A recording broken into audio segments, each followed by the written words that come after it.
समागत श्रोता बंधु, भगवान की महती कृपा करुणा एवं पूर्वजों के आशीर्वाद से यह श्रीमद् भागवत कथामृत में सम्मिलित होने का अवसर मिला है। एक नहीं, जब अनेक जन्म जन्मांतर कल्प कल्पांतर के पुण्य उदय होते हैं तब भागवत कथा में हमारा प्रेम बढ़ता है और उस प्रेम के कारण हम परमात्मा को प्राप्त होते हैं। आज हम लोगों का परम सौभाग्य है कि हम लोग यहाँ पर एकत्रित होकर भगवान के निर्मल गुणों का रसास्वादन कर रहे हैं। इस संसार में लाखों करोड़ों जन्म से व्यक्ति कार्य कर रहा है, कभी पशु के रूप में, कभी पक्षियों के रूप में, कभी मनुष्य के रूप में, कभी किसी जीव के रूप में, लेकिन कभी काम खत्म नहीं होता है। या सोचे व्यक्ति कि काम खत्म हो जाए तो काम कभी खत्म होने वाला नहीं है, कुछ ना कुछ तो लगे रहता है। और उसी जब तक हम अकाज नहीं करेंगे तब तक सुकाज होने वाला नहीं है। लोग कहते हैं महाराज भजन करने का समय नहीं मिलता है। एक बात बतावें, ऐसा कभी किसी दिन हुआ है कि जिस दिन हम लोग भोजन ना किए हों? भोजन के लिए तो समय निकालना ही पड़ता है, निकल जाता है।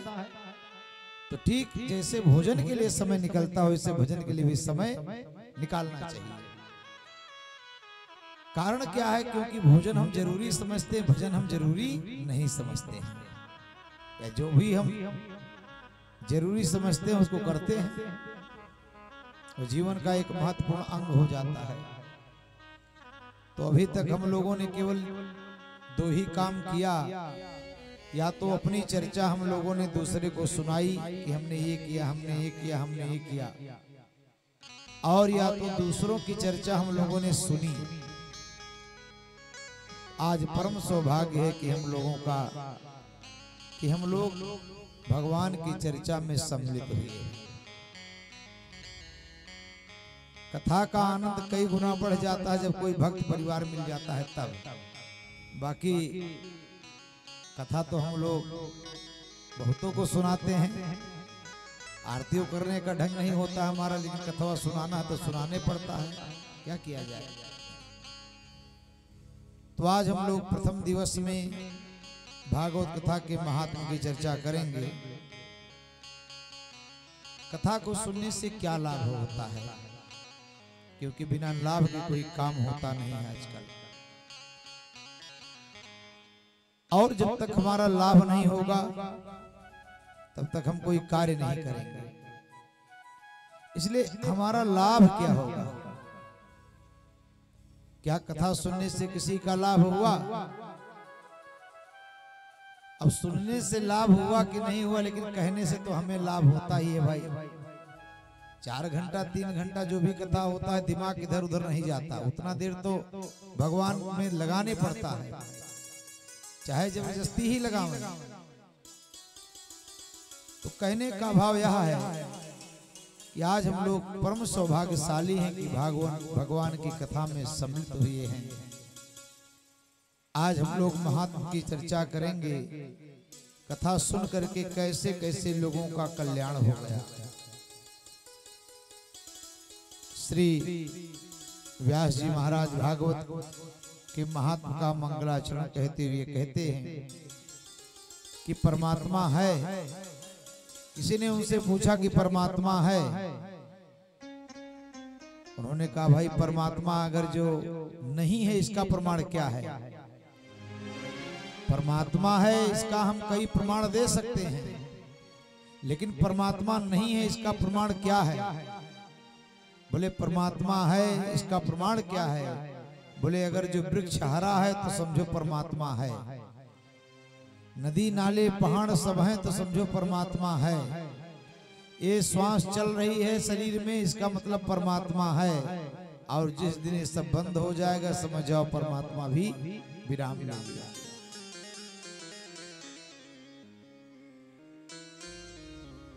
तो परमात्मा है तो परमात्मा का स्वरूप क्या है? बोले सच्चिदानंद रूपाय विश्वोत्पत्त्यादिहेतवे तापत्रय विनाशाय श्री कृष्णाय वयम् नमः। वो परमात्मा का स्वरूप क्या है? भगवान कैसे दिखते हैं? बोले महाराज सच्चिदानंद रूपाय। भगवान का रूप क्या है? बोले सच्चिदानंद। बोले किसने कहा? बोले व्यास जी ने कहा। बोले और? बोले हाँ भगवान शंकर ने भी कहा कि जय सच्चिदानंद जग पावन, जय सच्चिदानंद जग पावन, जय सच्चिदानंद जग पावन, जय सच्चिदानंद जग पावन।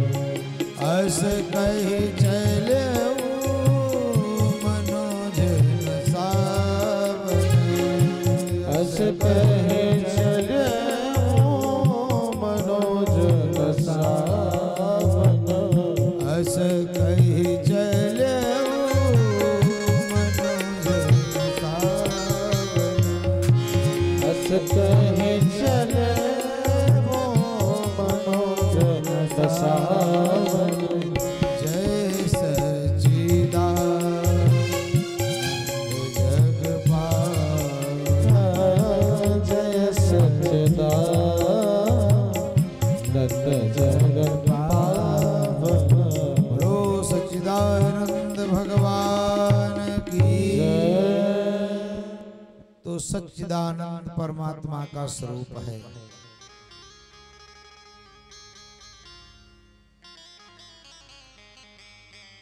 बोले सच्चिदानंद का मतलब क्या होता है?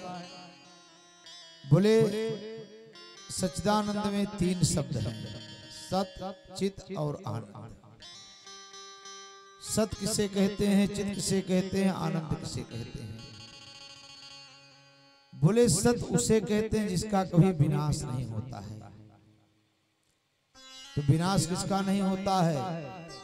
इस शरीर का विनाश नहीं होगा, इस घर का विनाश नहीं होगा, खेत खलिहान मकान दुकान इसका विनाश नहीं होगा। ये सब महाराज विनाशी हैं।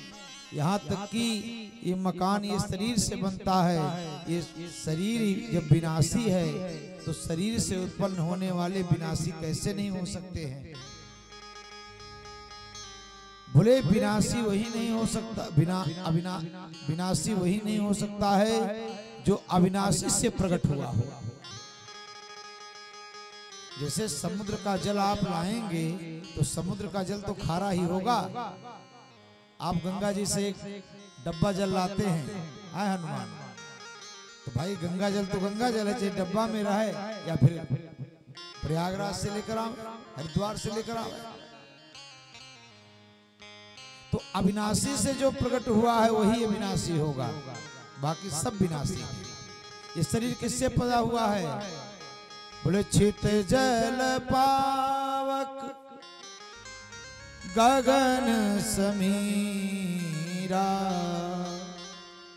पंच रचित यति अधम शरीरा।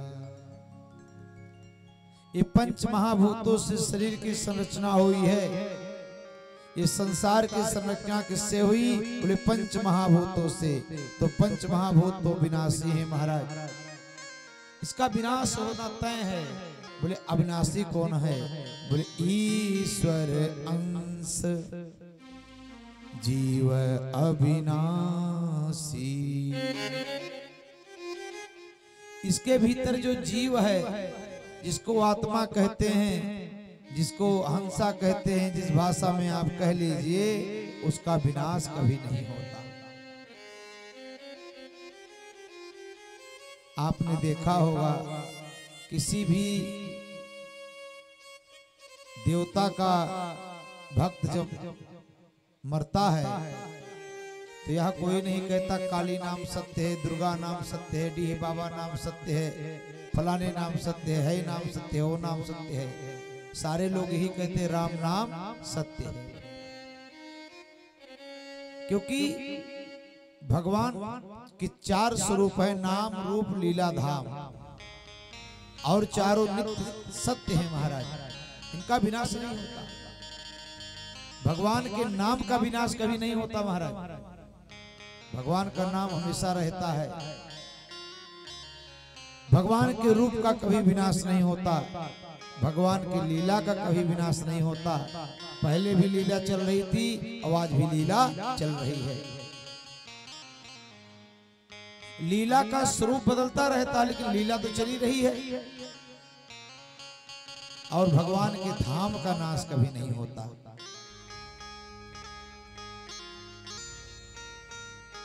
तो सत्य क्या है बोले, जिसका विनाश नहीं होता है।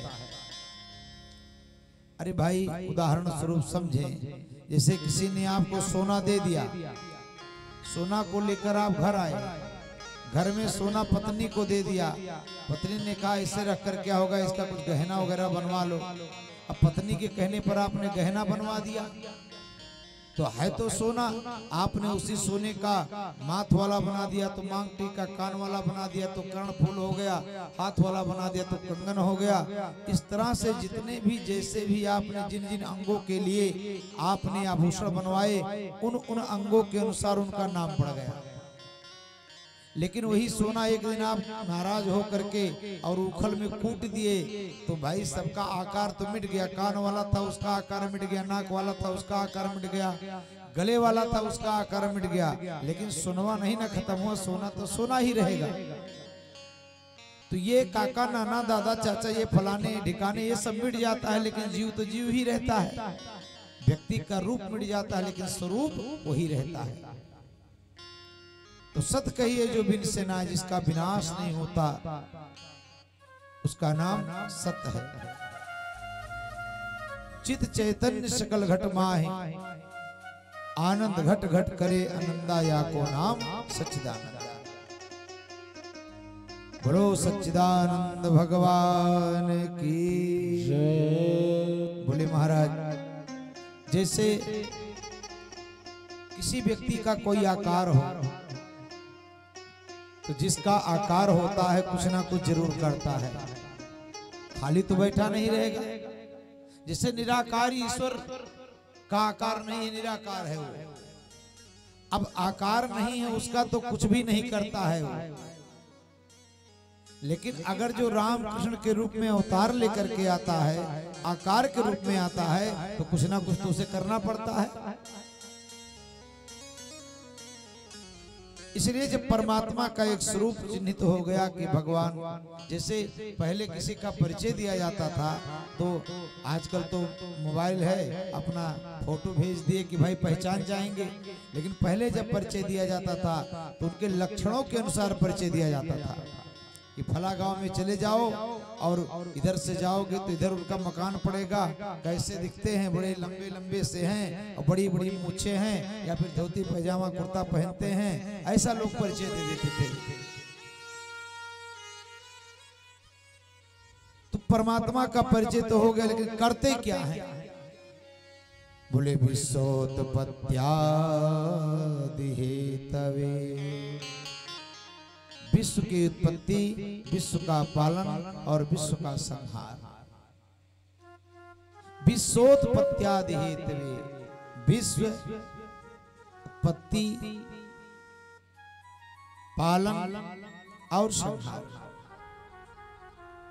उत्पत्ति आदि है, उत्पत्ति पहले कहा गया, इसलिए उसमें पालन और संहार दोनों को जोड़ लिया गया। बोले उसके कारण है। बोले महाराज इनके शरण में हम चले जाएं तो हमें क्या मिलेगा? बोले तापत्रय विनाशाय श्री कृष्णाय वयं नमः। तीनों तापों का नाश हो जाएगा। अब तीन ताप कौन कौन है? गोस्वामी तुलसीदास जी ने कहा तीन ताप कौन है जिससे त्रपित संपूर्ण संसार के लोग हैं। ऐसा कोई नहीं है कि इन तीनों तापों से कोई बच गया हो। कि दैहिक दैविक भौतिक ताप, दैहिक दैविक भौतिक ताप, दैहिक दैविक भौतिक ताप, दैहिक दैविक भौतिक ताप, राम राज का तो नहीं व्यापा, राम राज का हृदय व्यापा, राम राज का तो नहीं व्यापा, राम राज का हृदय व्यापा। तो इनके शरण में जाने से, शरण में जाने का मतलब क्या है कि अब सौंप दिया इस जीवन का संभार तुम्हारे हाथों में। हे प्रभु आज से आप ही हमारे मालिक हैं। तो जब मालिक परमात्मा बन जाएंगे तो परमात्मा का संपूर्ण अधिकार आपके ऊपर हो जाएगा। भाई मालिक परमात्मा जैसे किराए के मकान में कोई रह रहा हो तो कहीं ना कहीं ये बात हमेशा खटकती है, करे भाई कुछ भी हो मकानवा किराए का है। मकान किराए का है तो बात खटकती रहती है, लेकिन सारा जीवन किराए का है ये बात कोई ख्याल नहीं करता। महाराज ये सारी जिंदगी किराए की है। आप लोग तो भजन सुनबे किए हैं महाराज, बहुत बार बजता रहता है। बोले महाराज इसका किराया क्या है? बोले श्वास रुक जाएगी चलते चलते, सम्मा बुझ जाएगी जलते जलते।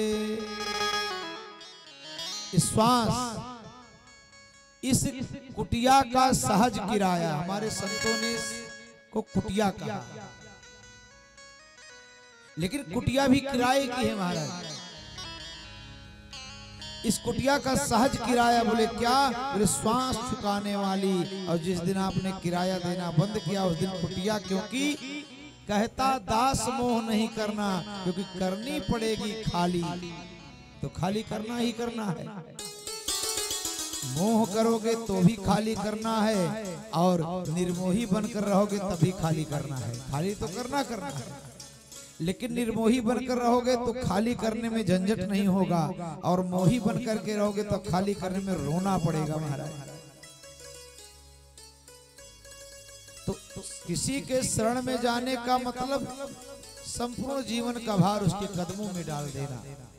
तो जब हमारे हृदय में राम राज्य आ जाएगा,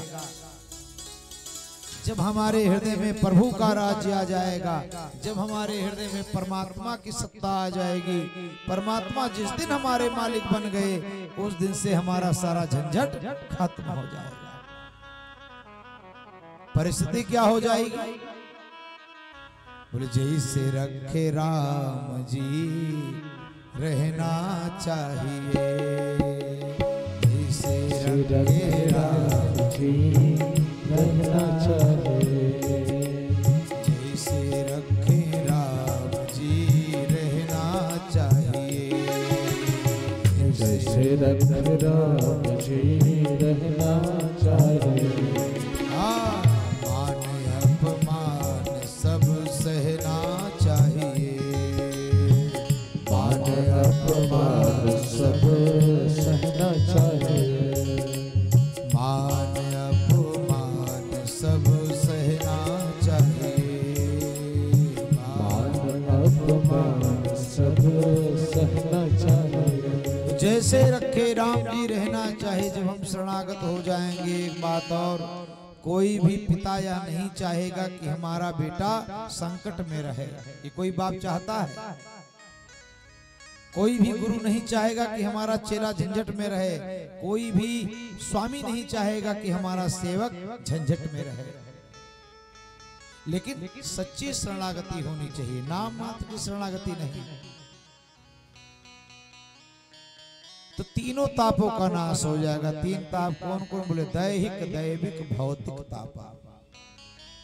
दैहिक ताप शरीर जन्य जो होता है। भौतिक ताप पंच महाभूतों से, आंधी पानी आदि से जो प्राप्त होता है दुख, और दैवीय आपदाओं से जो प्राप्त होता है वह दुख। इन तीनों दुखों से व्यक्ति परेशान रहता है। कोई तन दुखी, कोई मन दुखी, कोई धन बिन रहत उदास।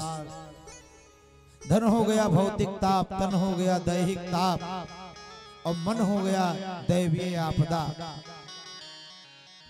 इस संसार में किसी के पास कितनी भी संपत्ति क्यों ना हो, अगर जो पूछा जाए कि भैया आनंद से कट रहा है, तो कहेंगे महाराज क्या बताएं, बड़ी झंझट है। जब मड़ई में थे तब वो झंझट, महल में चले गए तो भी झंझट। अब झंझट कहाँ खत्म होने वाला है? झंझट तो पड़ने वाले आप स्वयं हैं।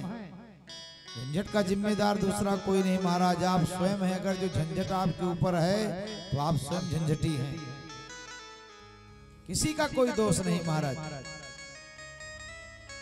भगवान ने मनुष्य का जीवन दिया है क्या करने के लिए? आनंद लेने के लिए। अरे भाई, खाना पीना सोना मल मूत्र का त्याग करना ये तो पशु भी करता है महाराज, और हम वही किए तो फिर हमारे मनुष्य होने का कोई अर्थ नहीं होगा। फिर भगवान भी विचार करते होंगे कि मैंने नाहक इसको मनुष्य बनाया, अरे इससे बढ़िया गधा बना दिया होता तो ठीक होता। जब यही करना है तुमको, खाना पीना सोना, अब जिंदगी भर महाराज बैल जैसे मर रहे हो। अरे अभी गया था मैं सावन में कथा कहने, हमारे यहाँ कोठारी जी हैं, तो गया था वहां कथा के, सुल्तानपुर गया था शायद, हाँ से सुल्तानपुर लम्बुआ के पास में। तो वहां देखा एक आदमी को, बुढ़िया बुढ़वा को लोग ठेला पर बैठा कर लेकर जा रहे हैं। तो इसे घूमने निकलता था, तो हमने कहा, अब फिर देखा शाम को लेकर आ रहे हैं। तो हमने कोठारी से हमने कहा कोठारी जी तवा में लेकर जाते हैं बुढ़िया बुढ़वा को। अरे बोले महाराज नहीं जानते हैं, और यहाँ के लोग इतने प्रपंची हैं, इतने झंझटी हैं कि बुढ़वा बुढ़वा को ले जाकर खेतवा में छोड़ देते हैं, क्योंकि बुढ़िया बुढ़वा चल तो पाते नहीं हैं, तो खेतवा में धनवा की सोहनी करते हैं बिना भर। और जब सजवा को आना होता तो ठेलवा पर लाद कर लेकर चले आते हैं। आप बताओ, मतलब चल नहीं पाते महाराज। अंगम गलितम पलितम तुंडम तदप न मुंचत आशा पुंडम वृद्धो या गृहीत्वा दंडम। मरने के कगार पर व्यक्ति खड़ा हुआ है कि कब मर जाए कोई भरोसा नहीं। वैसे तो युवा का भी कोई भरोसा नहीं आजकल है। फिर भी एक 70-80 वर्ष के बाद क्या करोगे? लेकिन भैंस ना चराओ तो भोजन नहीं मिलेगा महाराज, क्योंकि ऐसा उन्होंने परिपाटी पाल लिया, बना लिया वैसा अपने आप को। कहो कि भैया भजन करो, लेकिन नहीं महाराज, मने नहीं लगता भजन। तो तापत्रय विनाशाय, तीनों तापों का नाश हो जाएगा। कोई तन दुखी, कोई मन दुखी, कोई धन बिन रहा उदास, थोड़े थोड़े सब दुखी सुखी राम के दास। आप यहाँ के लोग तो जेबे करते हैं प्रयागराज। एक आदमी पर अगर जो नहाने जाता 2000 से कम खर्चा नहीं आता है, इतना तो आइए जाएगा। अरे भाई आज 1000 रुपया भाड़ा, 1000 रुपया मेला। सत्यनारायण भगवान की व्रत कथा सुनो तो कम से कम महाराज 500 रुपये लग जाएंगे उसमें। जितने बड़ी पूजा करोगे उतने ज्यादा धन खर्च होगा, लेकिन भगवान का नाम लेने में कोई रुपया नहीं लगता है। नाम में लेने में रुपया लगता है। फिर भी लोगों से कहो कि भैया भगवान का नाम लो, तो महाराज गाली सुना देंगे, सुन लेंगे, लेकिन भगवान का नाम नहीं लेंगे। तापत्रय विनाशाय, तीनों तापों का नाश हो जाता है। बोले कैसे? बोले श्री कृष्ण आए भय। ऐसे भगवान श्री कृष्ण का चरण शरण ग्रहण करने से, क्योंकि आजकल जिसके पास जो रहता है, बोलो भक्त वत्सल भगवान की जय।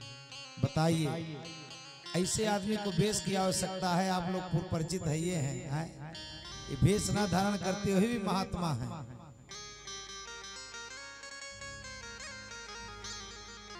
महाराज, जिस व्यक्ति के पास जाएंगे आप, उसके पास जो रहेगा वही देगा। आप सुरती खाने वाले के पास जाएंगे तभी तो सुरती मिलेगा। गुटखा खाने वाले के पास जाएंगे तो गुटखा मिलेगा। किसी गजेड़ी के पास जाएंगे तो गांजा मिलेगा। किसी दुष्ट आदमी के पास जाएंगे तो वहां पर दुष्टता की बातें सुनने को मिलेंगी। अब किसी के पास कोई वस्तु ना हो और वह वस्तु आप मांग देंगे तो कहां से प्राप्त होगा? बोले तब बोले भगवान के शरण में जाओ। बोले भगवान के शरण में जाने से क्या होगा? बोले भगवान के पास जो है वो तुम्हें मिल जाएगा। और भगवान के पास क्या है? भगवान के पास क्या है ये नहीं, भगवान के पास क्या नहीं है। भगवान तो महाराज मस कहीं करहीं बिरंज प्रभु, अजहि मसकते ही। कभी कभी भगवान के मन में आता है मच्छर को महाराज ब्रह्मा बना देते हैं, और कभी कभी ब्रह्मा को मच्छर बना देते हैं। तो तापत्रय विनाशाय श्री कृष्णाय वयं नमः। ऐसे भगवान श्री कृष्ण के चरण कमलों में हम लोग नमस्कार कर रहे हैं। बोलो कृष्णचंद्र भगवान की, बोलो सच्चिदानंद भगवान की जय हो। हम लोग अपने मन को लेकर चलें कहाँ? नैमिषारण्य, जहाँ पर 88,000 ऋषि मुनि विराजमान हैं, और उन ऋषि मुनियों का प्रतिनिधित्व श्री सौनक जी महाराज कर रहे हैं। क्योंकि 88,000 ऋषि मुनि अगर जो एक तरफ बोलने लगेंगे तो किसी की बातें कोई सुन नहीं पाएगा। इसीलिए सभी 88,000 ऋषियों ने सौनक जी से कहा महाराज आप ही हमारा प्रतिनिधित्व करें, क्योंकि सबकी शंका एक है। आजकल 2-4 एक परिवार की बातें छोड़ दो, पति पत्नी भी अगर जो मंदिर में जाते हैं तो पति की मांग अलग हो जाती है भगवान से, पत्नी की मांग अलग हो जाती है। पति दूसरा कुछ मांग लेता है, पत्नी दूसरा कुछ मांग लेती है। इसीलिए उसका पूरा होता है ना उसका पूरा होता है। दोनों एक मन से एक मत से मांगे तो शायद मनोकामना पूर्ण हो जाए। मनु शत्रुपा मनु जी महाराज के सामने भगवान प्रकट हो गए। मनु महाराज ने कहा प्रभु क्या मांगो? आपसे कहने में भी संकोच लग रहा है। भगवान ने कहा इतने बड़े दाता को प्राप्त करके आप संकोच कर रहे हो। तो मनु महाराज ने अंतिम में कहा चाहो तुम्हें समान सुत प्रभु सन कौन दुराव। मैं आपको चाहता हूं, आपके समान पुत्र चाहता हूं। अब जब शत्रुपा जी के सामने गए भगवान, पत्नी के सामने गए तो पत्नी ने, अब आजकल की पत्नियां होती महाराज तो दूसरा वरदान मांगती, लेकिन शत्रुपा जी ने ऐसा नहीं कहा। शत्रुपा जी ने कहा जो वरदान हमारे पतिदेव ने मांगा है वही वरदान मुझे अतिशय प्रिय लगा है, मुझे वही वरदान चाहिए, दूसरा वरदान नहीं चाहिए। भगवान तथास्तु कह देते हैं, क्योंकि देने में झंझट नहीं है। अब पत्नी अलग कुछ मांगे, पति अलग कुछ मांगे तो देने वाला भी विचार करेगा कि क्या दूं क्या ना दूं। महाराज सारे ऋषिगण बैठे हैं, 88,000 ऋषियों का प्रतिनिधित्व श्री शौनक जी महाराज, सूत जी महाराज व्यास आसन पर विराजमान हैं। अभिनंदन किया सूत जी महाराज का। नेमि से सूत महाराज, सूत जी महाराज विराजमान हैं। शौनक जी महाराज ने कुछ प्रश्न किया। महाराज इस कलिकाल में प्रायः जीव आसुरी भाव को प्राप्त हो गया है। आप का ज्ञान करोड़ों करोड़ों अंधकार का नाश करने के लिए सूर्य के समान है। हम आपसे पूछना चाहते हैं कि भक्ति ज्ञान विरागा तो विवेको वर्धते महान, माया मोह निराशश्च वैष्णवै क्रियते कथम। गुरुदेव, माया मोह से दूर जाने के लिए वैष्णव जन क्या करते हैं?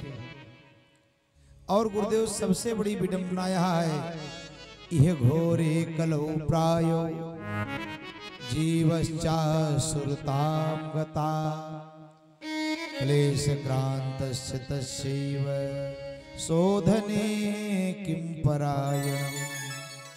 इस घोर कलिकाल में प्रायः जीव आसुरी भाव को प्राप्त हो गया। असुर का रूप नहीं है, केवल भीतर के भाव आसुरी हो गए हैं। आसुरी भाव कहने का मतलब क्या है? बोले दिखाई तो पड़ता है आदमी सरीखे, लेकिन आदमी नहीं है। आप अगर जो विचार करके देखेंगे तो जैसे गोस्वामी तुलसीदास जी ने कहा, मुनि सहस्त्र मह सुनहु पुरारी, कोई एक होए धर्म व्रत धारी। हजारों आदमियों में कहीं एक आदमी होता है। बोले महाराज और सब क्या है? आखिर 1000 में एक है तो 999 क्या है? बोले वो धोखा है। धोखा तो सब लोग जन्मे करते होंगे। यहाँ कहीं कहीं उनको ऊंढ़ कहा जाता है। जानवरों को डराने के लिए लोग खेतों में बनाते थे महाराज, तो वह भी मनुष्य जैसे था, उसका भी खोपड़ी बना देते थे, कान बना देते थे, नाक बना देते थे, हाथ बना देते थे, पैर बना देते थे। लेकिन उसका काम क्या होता था? वो डराने का काम होता था। तो ठीक उसी तरह से महाराज आदमी के रूप में सब धोखे हैं महाराज। और महाराज वो धोखा तो एक जगह खड़ा रहता था, लेकिन ये धोखा महाराज चलता रहता। आज इनको धोखा दिया, कल उनको धोखा दिया, परसों उनको धोखा दिया। बोले मनुष्य कौन है? बोले जिसके भीतर मनुष्यता है वही मनुष्य है। किसी के काम जो आए उसे इंसान कहते हैं, पराया दर्द अपनाए उसे इंसान कहते हैं। अब आजकल अगर जो विचार किया जाए तो पराया दर्द अपनाने वाले कितने लोग होंगे? यहाँ पर केवल महाराज दूसरे को कष्ट देने के लिए लोग हैं। कहीं कोई है तो भगवान की बहुत बड़ी कृपा। तो यह घोरे कलौ प्रायो जीवश्चा सुरतां गतः, जीव आसुरी भाव को प्राप्त हो गया है। अब आसुरी भाव क्या है? बोले महाराज सब तो मनुष्य दिखाई दे रहे हैं। तो जैसे सतयुग द्वापर त्रेता में कोई राक्षस के पास 10 सिर थे, कोई महाराज विशाल शरीर वाला था, किसी के 1000 भुजाएं थी, किसी के सींग थे। लेकिन पता था कैसे चले कलयुग के मनुष्य कौन, राक्षस कौन है, मनुष्य कौन है, इनका भेद आप कैसे करेंगे? कुछ लोग गोस्वामी तुलसीदास जी के पास गए, बोले महाराज बड़ी समस्या। बोले क्या समस्या है? बोले यही समस्या है कि कौन मनुष्य कौन राक्षस कैसे पता लगाया जाए। गोस्वामी तुलसीदास जी ने सूत्र दे दिया। कौन सा सूत्र? कि मां नहीं मां तू, पिता नहीं देवा, मां नहीं मां तो पिता नहीं देवा, साधु न सन करवा वही सेवा, साधु न सन करवा वही सेवा, जिन कर आया चरण भवानी, जिन कर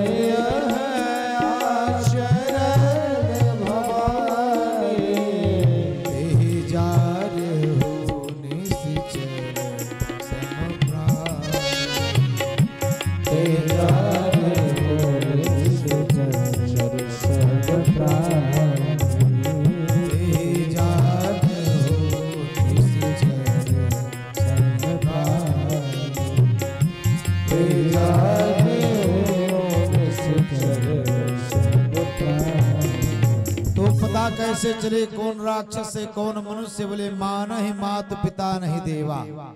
पहला लक्षण क्या है, राक्षसों का, जो अपने माता पिता को नहीं मानते। अब अगर जो यह लक्षण घटाया जाए आजकल के युग में, तो पता चला महाराज 95% वैसे राक्षस घोषित हो जाएंगे, 5% बचेंगे। एक लोग कह रहे थे महाराज हमारा बड़ा बेटा अमेरिका रह रहा है, हमारा बीच वाला बेटा इंग्लैंड रह रहा है, और सबसे छोटा बेटा हमारे पास रहता, वो सबसे बड़ा गंवार है इसलिए रहता है। तो किसी ने कहा वही गंवार के बदौलत आपको एक लोटा पानी मिल जा रहा, अगर जो वो पढ़ लिख लेता ज्यादा तो वो कहीं बाहर ही चला जाता, फिर तो पानी भी नहीं मिलता महाराज।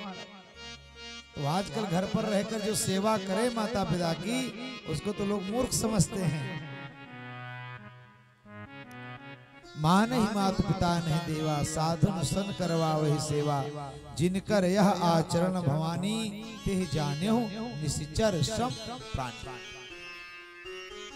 तो महाराज कलयुग में सबसे बड़ा पुण्य क्या है, बोले माता पिता की सेवा। ये माता पिता घर के देवता हैं महाराज, और इनकी सेवा, जिस घर के माता पिता दुखी हैं उस घर का कोई भी इंसान सुखी नहीं रह सकता। आप माता पिता को कष्ट दे करके सुखी होना चाहते हो तो सुख नहीं मिल सकता आपको। माता पिता कौन है, बोले प्रथम गुरु माता पिता हैं, और जिनको अपने गुरु के वचनों पर भरोसा नहीं, गुरु के वचन प्रतीत न जेहि, सपने हो सुलभ न सुख सिद्ध तेहि। स्वप्न में भी सुख नसीब नहीं होगा। असलियत में तो बातें छोड़ दीजिए महाराज, इनका कल्याण कैसे होगा जो अपने माता पिता को नहीं मानते। गुरुदेव, एक होता है महाराज कल्प वृक्ष। कल्प वृक्ष की यह विशेषता है कि जो भी कल्प वृक्ष के नीचे जाए उसके समस्त मनोकामनाओं की पूर्ति हो जाती है। एक होता है चिंतामणि। चिंतामणि के सामने जिस वस्तु का चिंतन करोगे वो वस्तु तुम्हें प्राप्त हो जाएगी। लेकिन चिंतामणि संसार के वस्तुओं को दे सकती है, स्वर्ग के वस्तुओं को कल्प वृक्ष दे सकता है, लेकिन भगवत प्राप्ति, भगवान की भक्ति, भगवान का भजन न चिंतामणि दिला सकती है न कल्प वृक्ष दिला सकता है। बोले वो कैसे मिलेगा, बोले चिंतामणि लोक सुखम सुरद्रुः स्वर्ग संपदा प्रयच्छति गुरु प्रीतो वैकुंठम योगी दुर्लभम। प्रयच्छति गुरु प्रीतो वैकुंठम योग दुर्लभम।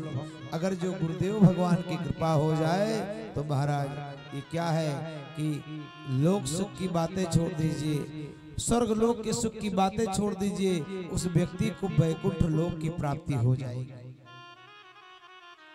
बोलो सद्गुरुदेव भगवान की जय हो।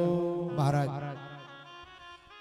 सूत जी महाराज ने कहा चिंता मत करो, इस कलयुग रूपी काल के लिए, काल के लिए, कलयुग रूपी सर्प के लिए श्री सुखदेव जी महाराज ने गारुड़ी विद्या को प्रकट किया है कि काल व्याल मुख ग्रास त्रास निर्णास है तवे श्रीमद् भागवतालापः करौ कीरेण भाषितम्। श्रीमद् भागवतालापः सातु गीता सुखादि कलयुग रूपी कराल के लिए काल व्याल मुखग्रास त्रास निराश हेतवे भगवान कलयुग से बचने के लिए, कलयुग रूपी काल से बचने के लिए श्री सुखदेव जी महाराज ने गारुड़ी विद्या को प्रकट कर दिया है। और सुनो, इस कथा की इतनी महिमा है जब श्री सुखदेव जी महाराज कथा सुनाने के लिए बैठे हैं राजा परीक्षित को, इतने में देवताओं का आगमन होता है। सारे लोगों ने देवताओं का अभिवादन किया, क्योंकि आज कथा धन्य हो गई, देवताओं का आगमन हो गया। सुखदेव जी ने भी बड़ा अभिनंदन किया कि आओ आओ आओ देवताओं, आओ बैठो बैठो, कहो कैसे आना हुआ। देवताओं ने कहा महाराज हम कुछ कहने आए हैं आपसे। सुखदेव जी ने कहा क्या कहना है, निसंकोच बोलो। देवताओं ने कहा हम चाहते हैं कि जो कथा आप श्री परीक्षित जी को सुनाने जा रहे हैं वह कथा आप मुझे सुना दीजिए, और हमारे पास जो अमृत बचा है उसको आप ले लीजिए। सुखदेव जी ने कहा हो अब मैं समझा कि तुम लोग अदला बदली करने के लिए आए हो, विनिमय करने के लिए आए हो। ठीक है, अदला बदली उसी वस्तु की होती है जिसका भाव एकदम बराबर हो। जैसे गांव में बेचता है कोई बेचने वाला कि भाई गोभी गेहूं बराबर, आलू धान बराबर, तो दोनों का भाव बराबर है तभी तो बराबर में दे रहा है। तो एक बात बताओ, तुम्हारे अमृत की महिमा क्या है? देवताओं ने कहा महाराज हमारे अमृत की बहुत महिमा है, इसको प्राप्त करने के लिए भगवान को 4 अवतार लेने पड़े। पहला भगवान ने अजित अवतार लेकर के समुद्र का मंथन करवाया। मंदराचल को रोकने के लिए भगवान ने कच्छप अवतार धारण किया, और भगवान चौथा अवतार धर्मंतरी का अवतार लेकर के भगवान अमृत का कलश लेकर निकलते हैं, और भगवान मोहिनी अवतार धारण करके अमृत का वितरण करते हैं। बोले 4 अवतार परमात्मा को अमृत के लिए लेने पड़े, तो कोई मामूली बात तो होगी नहीं, कोई मामूली वस्तु तो होगी नहीं अमृत। महाराज और बोले महाराज और क्या, यहाँ पर जो पुण्य करता है उसको थोड़ा सा अमृत सुहा दिया जाता है, चटा दिया जाता है, स्वर्गलोक में निवास करता है। बोले कब तक? बोले छीणे पूणे मृत लोके विसंति, जिस दिन इसका पुण्य नष्ट हो गया उस दिन वहां से डंडा मारकर भगा दिया जाता है। सुखदेव जी ने कहा एक बात बताओ, तुम लोगों ने अमृत का पान किया? बोले हाँ हम लोगों ने अमृत का पान किया है। बोले तुम लोग अमृत का पान किए हो, फिर जब रावण गदा लेकर के अपनी तुम्हारे स्वर्ग लोक पर चढ़ाई करता है, तुम लोग अपना मकान दुकान घर परिवार छोड़ करके भग जाते हो। अमृत पिए हो सो मरने का डर तो होगा नहीं, इसलिए काहे भग जाते हो? तो इंद्र ने कहा महाराज क्या करें, वही तो हमारी मजबूरी है कि हम अमृत का पान किए हैं, मरेंगे तो नहीं, और रावण के गदा से हाथ पैर टूट गया तो बिस्तरे पर पड़े पड़े सब कुछ करना पड़ेगा, इसलिए डर से भाग जाते हैं। कि रावण आवत सुनहु सकोहा, रावण आवत सुनहु सकोहा, रावण आवत सुनहु सकोहा, रावण आवत सुनहु सकोहा, देवन तक गिरि खोहा, देवन तक मेरो गिरि खोहा, देवन तक मेरो गिरि खोहा, देवन तक मेरो गिरि खोहा। रावण आवत सुन्यो सकोहा, देवन तक्यो मेरी गिर खोहा। रावण के डर से तुम लोग अपना घर छोड़ देते हो, परिवार छोड़ देते हो, कहाँ चले जाते हो? बोले सुमेरगिरी की कंदरा में देवता लोग छिप जाते हैं। रावण जब चढ़ाई करता है स्वर्गलोक पर, बोले महाराज ये तो तुम्हारे अमृत की महिमा हो गई। बोले हाँ महाराज। बोले कथा अमृत की महिमा सुनो। जिस रावण के डर से तुम लोग अपना मकान छोड़ देते हो, घर छोड़ देते हो, परिवार छोड़ देते हो, उसी रावण के लंका में जा करके एक कथा सुनने वाला व्यक्ति उसकी लंका को जला करके भस्म कर देता है। और ऐसे नहीं कि बत्ती लगा करके भाग आया हो। बोले उलट पलट लंका सब जारी, कूदी पड़ा पुनि सिंधु मझारी। बढ़िया विधिवत लगा दिया महाराज, उलट पलट करके बढ़िया और लगा लोगों करके फिर भाग करके आए। पूछ बुझाई खोई श्रम धर लघु रूप बहोरी, और जनक सुता के आगे ठाड़ भयो कर जोरी। निर्भय होकर के माता जानकी ने कहा कि लंका को कैसे जलाया आपने? कोई जादू जानते हो? हनुमान जी ने कहा माँ, जादू टोना तो वह व्यक्ति करता है जिसके पास भूतों प्रेतों की सिद्धि होती है। और मेरी विशेषता क्या है? भूत पिशाच निकट नहीं आवे, महावीर जब नाम सुनावे। मेरे तो नाम में इतनी ताकत है कि कोई भूत प्रेत ऐसे भग जाता है महाराज। सो मैं जादू टोने वाला काम कैसे कर सकता हूं? तो कैसे लंका जली, किस कारण से जली? माता जानकी के पूछने पर हनुमान जी ने कहा, माता जानकी ने कहा हनुमान, उतनी बड़ी लंका जल गई और तुम्हारा बाल भी बांका नहीं हुआ,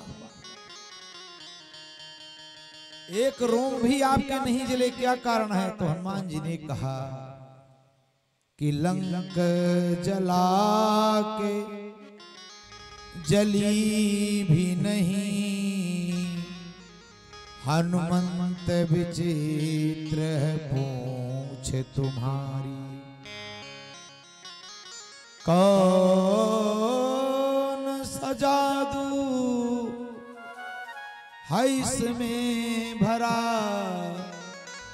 हंस पूछती है मिथिलेश दुलारी।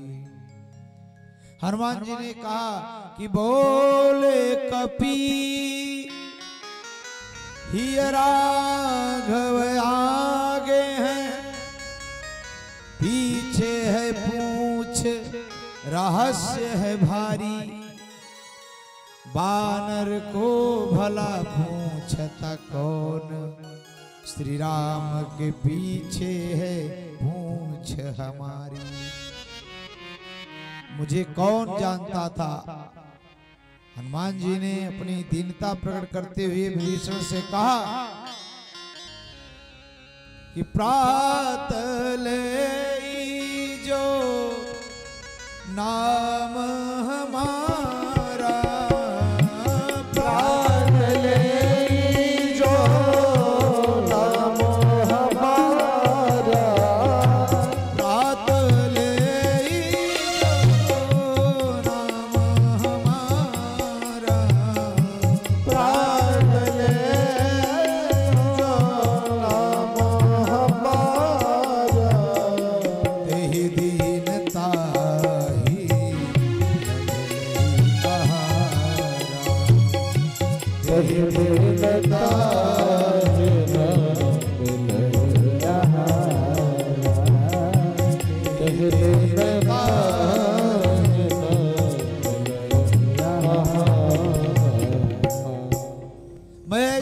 प्रातः जो नाम हमारा, तेह दिन ताही न मिले आहारा। लेकिन असमय अधम सखा सुन, मोहू पर रघुवीर, कीन्ही कृपा सुमिर गुण, भरे बिलोचन वीर। ये तो रघुवीर की कृपा है कि हमारे बिना आजकल किसी का काम नहीं होता। ये तो भगवान की कृपा है, जास हृदय आगार, बसहि राम सरचा।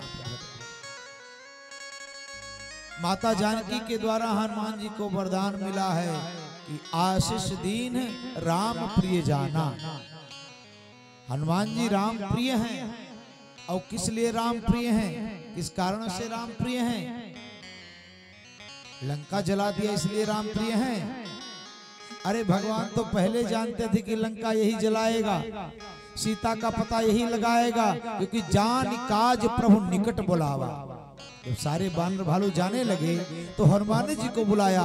उसमें जामवंत जी थे, नल नील थे, अंगद थे, बड़े बड़े महारथी थे महाराज, लेकिन किसी से कोई चर्चा नहीं करी। और बानर अनेकों दिशाओं में गए, किसी से कुछ नहीं कहा। हनुमान जी को बुलाया और कहा ये ले जाओ, मुद्रिका लेकर के जाओ, क्योंकि राम जी जानते थे पता यही लगाएगा। तो लंका जलाया, पता लगाया,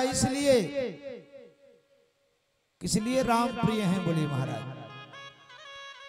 कि आशीष दीन राम प्रिय जान। राम प्रिय समझ करके आशीर्वाद दिया। और राम प्रिय बनने के लिए हनुमान जी एक काम किया। बोले क्या? बोले प्रभु चरित्र सुनिबे रसिया, राम लखन सीता मन बसिया। जैसे कोई भजन का रसिक होता है, जैसे कोई दारू का रसिक है महाराज, तो शाम को समय होगा तो अपने आप में महाराज कितना लोग प्रयास करते हैं कि पीना छोड़ दें, लेकिन जो रसिया हो गया पीने का वो मानेगा? इसकी आदत हो गई है। तो हनुमान जी महाराज कथा सुनने के रसिक हैं, इसीलिए राम प्रिय बने। और राम प्रिय बनने का मतलब क्या क्या वरदान राम हनुमान जी को मिल गया महाराज। सुखदेव जी ने कहा तुम्हारा अमृत क्या है और हमारा कथा अमृत क्या है?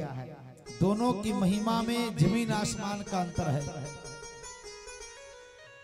जैसे कोई कांच की गोली हो और किसी की मड़ी हो। एक कथामृत क्या है? बोले महाराज मड़ी है, मड़ी, ये पारस मड़ी है। और तुम्हारा अमृत क्या है इसके सामने? बोले कांच की गोली है, इसका कोई औकात नहीं है महाराज मड़ी के सामने। कि क्वा कथा क्वा सुधा लोके, क्वा काचः क्वा मणिर्महा, ब्रह्मरातो विचार्यैव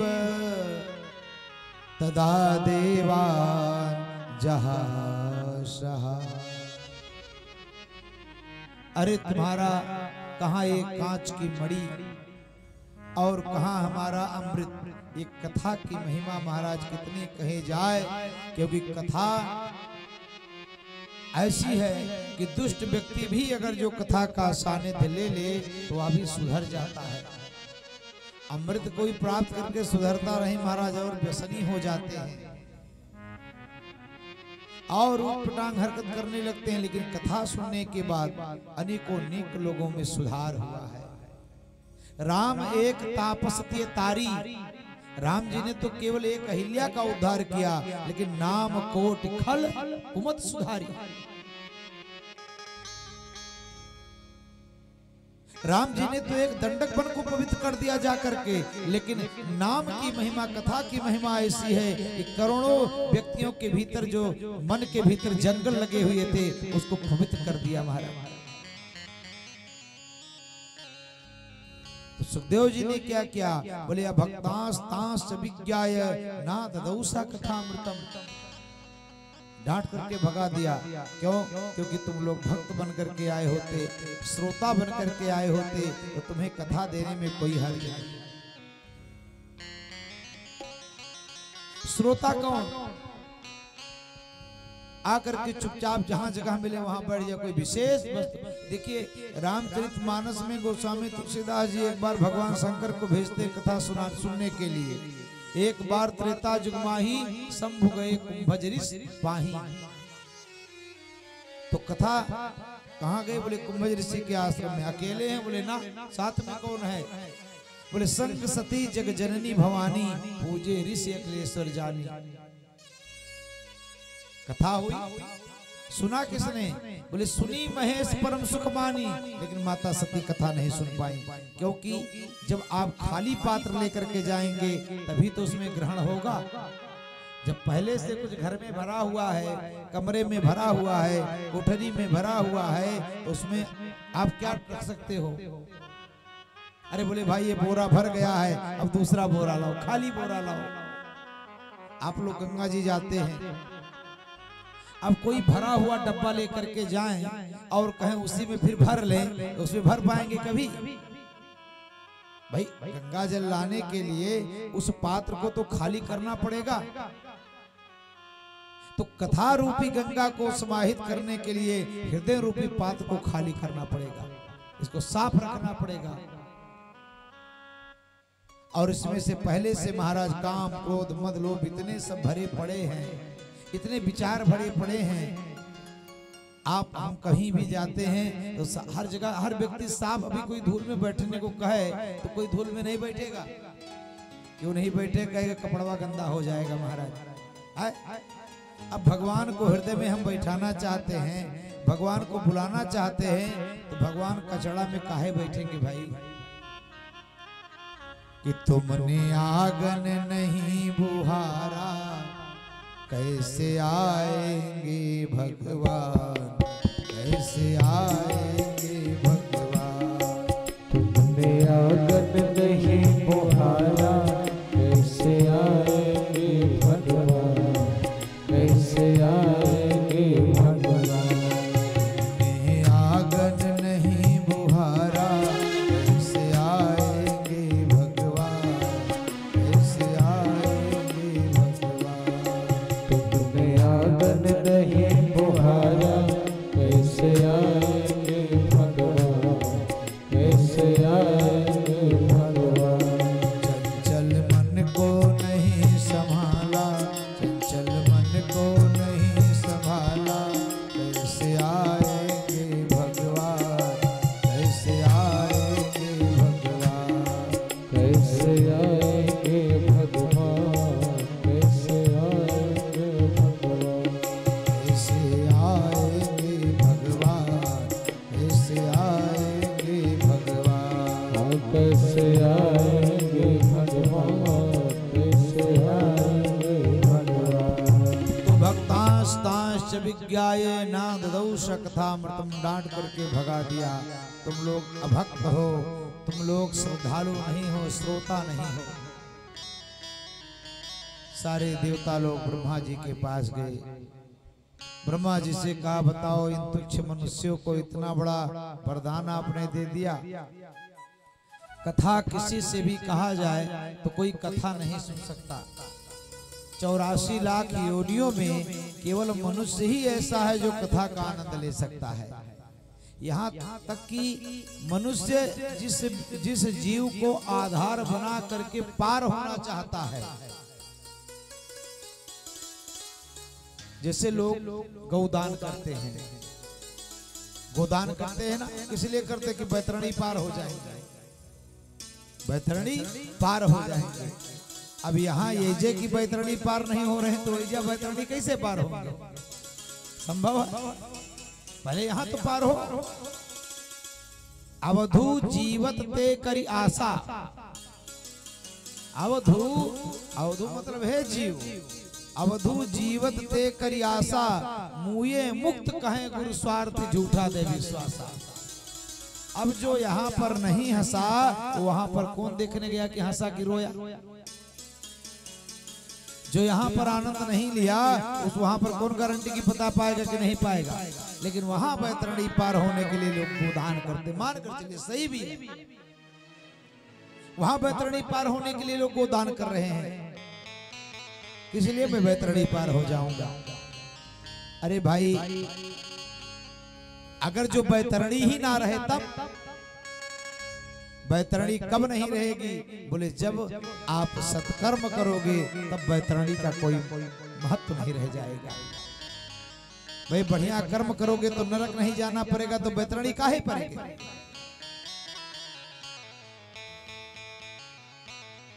सो महाराज जिस गौ माता का आश्रय लेकर के हम लोग बैतरणी पार होना चाहते हैं, उस गाय माता में 33 कोटि देवता निवास करते हैं। और एक बात और, गौ की सेवा करने से महाराज अब क्या बताया जाए, व्यक्ति धन धान से परिपूर्ण हो जाता है। लेकिन अब जर्सी गाय की सेवा करने से नहीं, देसी गाय की सेवा करने से। वैसे भी उसमें साहीवाल है, हरियाणवी है, गिरी नस्ल की गाय है, लेकर आओ, बढ़िया देखने में भी अच्छी लगती हैं। लेकिन अब जर्सी गाय की सेवा करोगे तो क्या मिलने वाला है? महाराज भगवान अवतार लेते हैं। किसी ने कहा, किसी ने बोले विप्रधेनु सुरसंत रहित इस संसार में 4 पदार्थ हैं। कौन कौन? अर्थ, धर्म, धर्म अर्थ की प्राप्ति। बोले विप्रधेनु, अगर देखिए ब्राह्मण धर्म का संचालन करता है, धर्म को बताता है। और विप्रधेनु, दूसरे नंबर पर धेनु गौ माता है, और गौ माता की सेवा करोगे तो धन धान से परिपूर्ण हो जाओगे। उन गाय माता से भी अगर जो कहा जाए कि हे गाय माता 1 घंटा बैठ करके आप कथा सुन लो, तो गाय माता कहेंगी महाराज हमारे बस की बात नहीं है। ये सौभाग्य अगर जो मिला है तो मनुष्यों को मिला है कि हे मनुष्य, तू ज्ञानी है, तू ध्यानी है, तू अगर जो चाह ले तो कबीर हो सकता है, तू चाह ले तो रैदास हो सकता है, तू चाह ले तो बुद्ध हो सकता है, तू चाह ले तो मीराबाई हो सकता है। लेकिन महाराज ये कहता है नहीं नहीं नहीं, हमको ये सब नहीं बनना, हमको नरक में जाना है महाराज, नरकीय जीवन जीना है। एक दृष्टांत महात्मा अगर सुनाते हैं कि 2 चींटी या चीटा कह लीजिए, दोनों मित्र थे। एक नमक वाले पहाड़ पर रहती थी और एक मिठाई वाले पहाड़ पर रहती थी। तो नमकीन वाली चींटी ने कहा कि रे बहन कभी हमारे घर भी आओ। सो गई तो देखा यहाँ तो नमक नमक सब है, तो जो मीठा खाया है नमकीन उसको अच्छा नहीं लगे। अब शुगर हो जाए तो बात दूसरी है, आजकल का रोग है। अब महाराज उसको तो अच्छा नहीं लगा, बोले तुम कैसे यहाँ रहती हो, चलो हमारे यहाँ। लेकर के गई। अब जब वो लेकर के गई तो खिलाया, कहा अच्छा तो लग रहा लेकिन स्वाद हमको नहीं मिल रहा है। तो मुंह फैला करके देखा तो नमक का एक ढेला उठा लाई थी, तो नमकीन स्वाद भीतर जा रहा था। तो हम लोग मन में काम क्रोध मोह लेकर के बैठे हैं, सो इस कथा का आनंद नहीं ले पाएंगे। कथा का आनंद लेने के लिए हमको खाली होना पड़ेगा। जब देवता लोग इसके अधिकारी नहीं हैं, तो हम लोगों को अधिकार मिला है कथा सुनने का। देवताओं ने ब्रह्मा जी से कहा, मने बताओ तुच्छ मनुष्यों को आपने इतना बड़ा अधिकार दे दिया, जिस कथा को देवता भी ना सुन पावे उसको मनुष्य सुन करके बेड़ा पार कर लेता है। महाराज ब्रह्मा जी ने तुरंत बुद्धि रूपी तराजू पर के एक पल्ले पर समस्त धर्म ग्रंथों को रख दिया और भागवत जी को एक तरफ रखा। भागवत जी का पल्ला भारी हो गया, इसीलिए सारे देवताओं ने भागवत की भूल भूल प्रशंसा करी। बोलो भागवत भगवान की जय। सुत जी महाराज ने कहा, नारद जी महाराज तो परम ज्ञानी हैं, लेकिन सप्ताह श्रवण की जो विधि है नारद जी ने सनक सनंदन सनातन सनत कुमारों से सुनी थी, सनकादि कुमारों से सुनी थी। बोले महाराज नारद जी तो हमेशा अस्थिर रहने वाले हैं, नारद जी कभी एक जगह नहीं टिकते महाराज, हमेशा चलते रहते हैं। नारदस्या अस्थिरस्य च विधि स्रवे कुतः प्रीति, कैसे इन्होंने सुना। भाई संदेह होगा कि जो व्यक्ति एक जगह पर क्षण भर नहीं बैठता है, 7 दिनों तक कैसे भगवान की कथा को श्रवण कर लिया। महाराज सूत जी महाराज ने कहा, एकदा ही विशालायां चत्वारो ऋषयो मला सत्संगार थम समायाता ददसुस्तत्र नारदम सत्संगार्थम समायाता तदसुस्तनार्थ। एकदा ही विशाल आया, एक बार की बात है। विशाल आया मतलब बद्रिकाश्रम। बद्रिकाश्रम के निकट सनक सनंदन सनातन सनत कुमार चार भाई हैं। चारों भाई ऊपर से नीचे आ रहे थे भगवान का दर्शन करने के लिए। इतने में देखा नारद जी को मुंह लटका करके आगे बढ़ रहे हैं। नारद को पकड़ लिया। नारद ऐसे मुंह लटका करके कहां जा रहे हो? कथम ब्रह्मन दीन मुखा कुतश्चिंता तुरो भवा त्वरितम गम्यते कुत्र कुतश्चा गमनम तव। कथम ब्रह्मण दीन मुखा, ये दीनों जैसा मुंह लटका करके कहां जा रहे हो? कुतस चिंता तुरो भवान, क्योंकि संतों को चिंता शोभा नहीं देती। किसको संत मिल जाए तो चिंताओं का शमन हो जाता है। और आप भी चिंतित हैं तो महाराज कैसे काम चलेगा? आप ऐसे जा रहे हैं बोले गत वित्तो यथा जना, जैसे किसी कंजूस आदमी का किसी ने धरहरण कर लिया हो। और संतों का धन तो भगवान का नाम होता है। कि हमारो धन राधा श्री राधा श्री राधा। हमारो धन राधा श्री राधा श्री राधा। हमारो धन राधा श्री राधा श्री राधा। हमारो धन राधा श्री राधा श्री राधा। परम धन राधा राधा राधा राधा राधा। परम धन राधा राधा राधा राधा राधा। परम धन राधा राधा राधा राधा राधा। परम धन राधा राधा राधा राधा राधा। हमारो धन राधा श्री राधा। हमारो धन राधा श्री राधा श्री राधा। हरि बोल।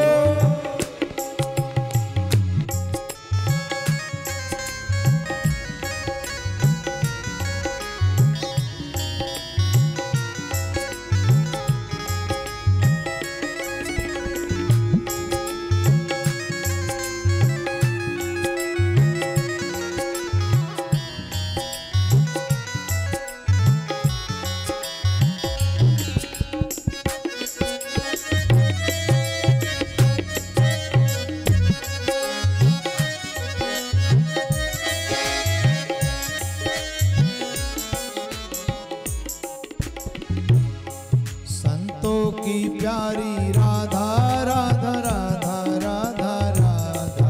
संतों की प्यारी राधा राधा राधा राधा राधा। संतों की प्यारी राधा राधा राधा राधा राधा। संतों की प्यारी राधा राधा राधा राधा राधा। विश्वभान दुलारी राधा राधा श्री राधा। सुभाग दुलारी राधा श्री राधा श्री राधा। दुलारी राधा श्री राधा श्री राधा। सुभाग दुलारी राधा श्री राधा श्री राधा। श्री राधा श्री राधा श्री राधा। श्री राधा श्री राधा श्री राधा। श्री राधा श्री राधा श्री राधा। श्री राधा श्री राधा श्री राधा। बोलो श्री वृंदावन बिहारी लाल की जय। महाराज मैं पृथ्वी लोक को सर्वोत्तम लोक मान करके मैं मृत लोक में गया। नारद जी अपने दुख का कारण बता रहे हैं कि हम तो पृथ्वी तो ज्ञात्वा सर्वोत्तमामिति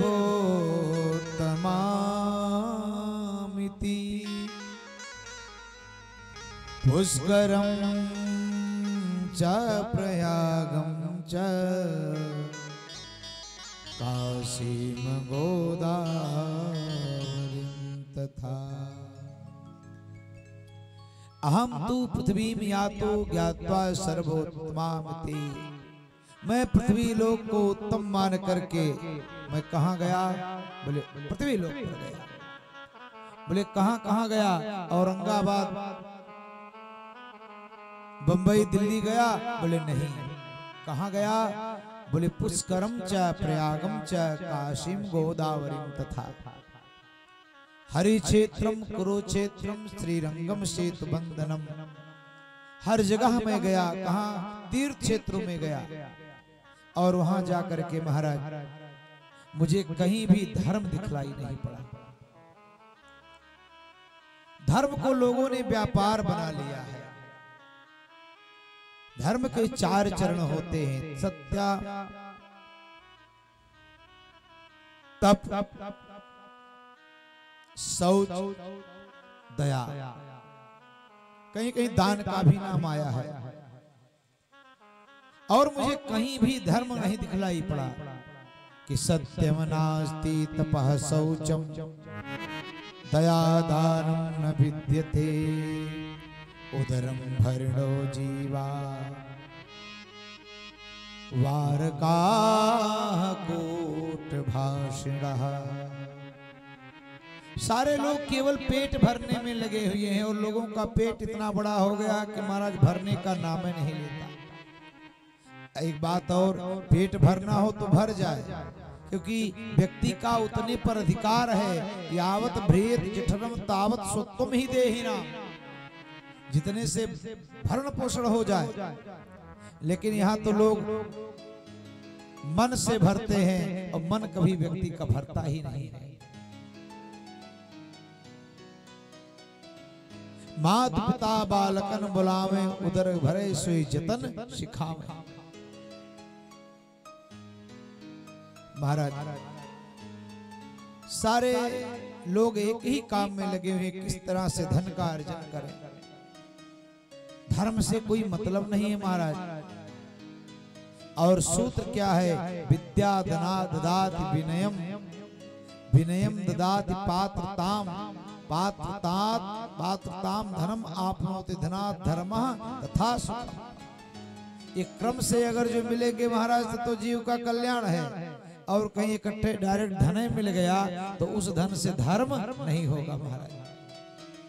हाँ, उस धर्म से आर्केस्ट्रा हो सकता है, नाच गाना हो सकता है, लेकिन धर्म नहीं होने वाला है महाराज। पाखंड निरता संता विरक्ता सपरिग्रह। संतों को मैंने देखा महाराज, पाखंड निरता संता, संत लोग पाखंड निरत हो गए हैं। जो विरक्त हो गए वो परिग्रही हो गए हैं। मैंने सोचा कि चलो गृहस्थों के यहाँ चला जाए। और जब मैं गृहस्थों के यहाँ गया तो वहां पर महाराज मैंने देखा तरुणी प्रभुतागे श्याल को बुद्धिदायका। जो घर में नई नई बहू आई है उसी का कहना लोग मान रहे हैं। कोई भी ऐसा व्यक्ति नहीं है जो अपने माता पिता की बातों को मान करके, सलाह लेकर के, मशवरा लेकर काम करता है। माता पिता दरवाजे पर बैठे हैं, कुछ बोलने का प्रयास करते हैं तो डांट दिया जाता है, तुम चुप रहो, तुम क्या जानते हो। इसलिए इनकी इज्जत उसी में है कि ये बोले ना बेचारे। और जब तक बोलते नहीं है तब तक सब कुछ सही है। और जिस दिन बुढ़ऊ ने बोलना चालू किया उस दिन पता चला कि कितने जल्दी घर छोड़ करके जाए। कि मातु पिता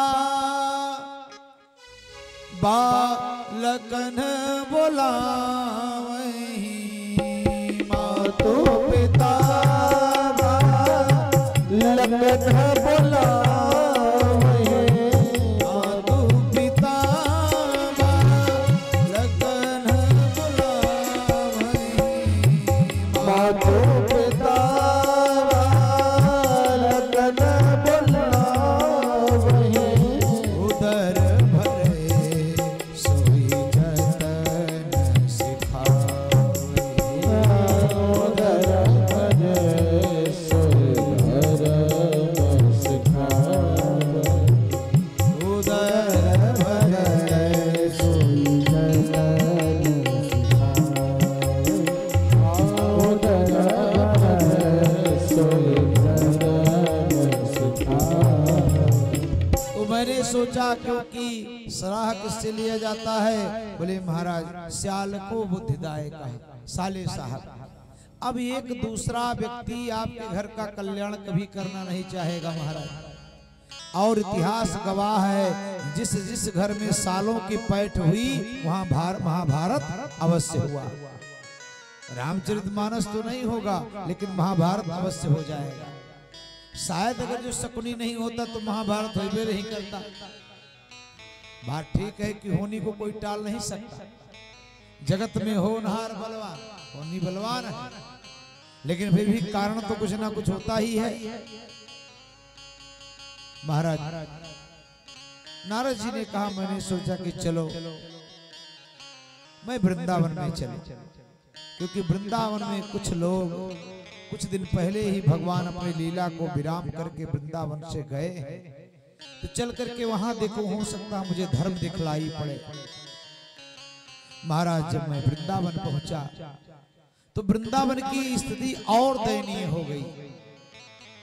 वृंदावन में महाराज एक जगह जाकर के देखा, यमुना तट मापन्नो हरे क्रीड़ा, भगवान जहां पर क्रीड़ा किए हुए थे वहां पर मैंने जाकर के देखा कि एक स्त्री है, उसके सामने जो दो वृद्ध व्यक्ति पड़े हुए हैं, वृद्ध व्यक्ति पड़े हुए हैं, कुछ औरतें माताएं घेर करके उसको बैठी हैं। मैंने सोचा माताओं का समाज है, मैं क्या करूंगा यहाँ पर। तो उस बालिका ने जब मुझे देखा तो मुझे बुला लेती है, भो भो साधो चढ़म तिष्ठ मच्चिंतामपि नाशय। हे महाराज आप रुको, क्योंकि साधु नाम दर्शनम लोके सर्वथागहरम परम। संत ऐसा वर्णन है शास्त्रों में कि महात्माओं का दर्शन कर लिया जाए तो सभी पापों का नाश हो जाता है। लोग गंगा स्नान करने जाते हैं, गंगा स्नान करना अत्यंत पुण्यदायी है, लेकिन गंगा स्नान करने के बाद सत्संग करने भी जाते हैं। कारण गंगा तो मन को पवित्र, तन को पवित्र करती हैं, और जो सत्संग में हम कथा सुनते हैं उससे मन हमारा पवित्र हो जाता है। गोस्वामी तुलसीदास जी ने कहा भी है कि सठ सुधरहि सत संगति पाई, पारस परसी उधातु सठ सुधरहि सत संगत पाए, पारस परस बुझाते सुभाए। सुधरहि संगति पाई, पारस परसी उधातु सुभाए। सठ सुधरहि सत संगत पाए, पारस परस बुझाते सुभाए। साधु नाम दर्शनम लोके सर्वथाग हरम परम। सभी पापों से नष्ट हो जाता है महाराज। और जब संत का दर्शन होता है तो भगवान की कृपा के बगैर संतों का दर्शन नहीं होता है। अब मोहि भाव भरोस हनुमंता, बिनु हरि कृपा मिले ही नहीं सकता। तो महाराज आप रुक जाइए। बोले तुम कौन हो? तो उस बालिका ने जवाब दिया कि अहम भक्ति रीति ख्याता इमऊ में तनयो मतो ज्ञान वैराग्य न मानो काल योगे जर्जरो। मेरा नाम भक्ति महारानी है, अहम भक्ति ऋतिख्याता। ये कौन है? बोले इमऊ में तनयो मतौ, ये दोनों मेरे पुत्र हैं जिनका नाम ज्ञान और वैराग्य है। बोले महाराज माता पिता के लिए इससे बड़ा कष्ट और क्या होगा कि माता पिता तो अभी युवान हैं और पुत्र दोनों वृद्धावस्था को प्राप्त हो गए हैं। महाराज इनके मुक्ति का, इनके जीर्णता के नष्ट करने का कोई उपाय करें। आप महाराज गुरुदेव हैं, आपकी कृपा हो जाए तो क्या नहीं हो सकता है। महाराज नारद जी महाराज विचार करते, तुम्हें इतना दुख, तुम्हारा जन्म कहाँ हुआ? तो भक्ति महारानी ने कहा, उत्पन्ना द्रविणी सा वृद्धिम कर्णाटके गता क्वचिन क्वचिन महाराष्ट्रे गुर्जरे जीर्णता गता। उत्पन्ना द्रविणे शाह, मेरी उत्पत्ति कहाँ हुई? बोले द्रविण देश। मैं कर्नाटक में मेरा वर्धापन हुआ, मैं बढ़ी, लेकिन जब गुजरात पहुंची महाराज तो गुजरात में महाराज आज की जो परिस्थिति गुजरात की हो परिस्थिति पहले नहीं थी महाराज। पहले कहीं तिलक वाले को देख लेते गुजराती तो एक गांव वाले पहले मारते फिर दूसरे गांव के हवाले कर देते। माला मुद्रा देख ताश की निंदा ठाने। बोले महाराज कैसे गुजरात इतना धन्य हो गया? बोले धन्य भगत नरसी के जिन गुर्जर गृह पावन किया। ये तो नरसी मेहता की कृपा है जिन्होंने गुजरात को भक्तिवान बना दिया। मैं वृंदावन में आई तो मैं पुनः नवीन एव स्वरूपिणी, मेरा नवीन स्वरूप हो गया, मैं नई हो गई। लेकिन जब मैं मेरे दोनों पुत्र वृद्धावस्था को प्राप्त हो गए महाराज, नारद जी ने वेदों का, पुराणों का, शास्त्रों का प्रवचन किया, उनकी मूर्छा दूर होती, फिर मूर्छित हो जाते। बोले महाराज ये किसका प्रभाव है? तो नारद जी ने कहा कलयुग का प्रभाव है, क्योंकि कलयुग में ज्ञान और वैराग्य को लेने वाला कोई नहीं रहेगा।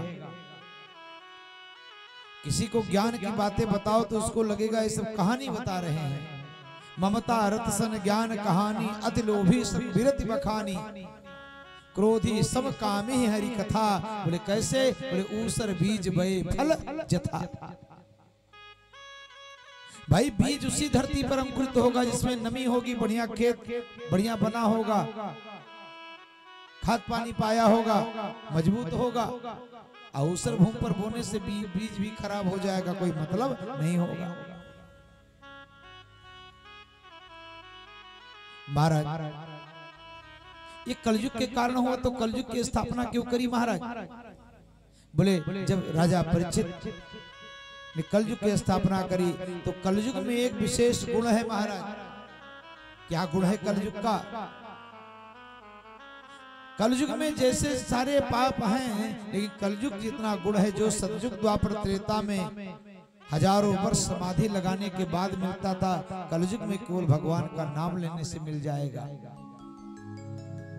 और एक बात और कि कली केवल मूल मलिना पाप पयो निधि जन मन मीना।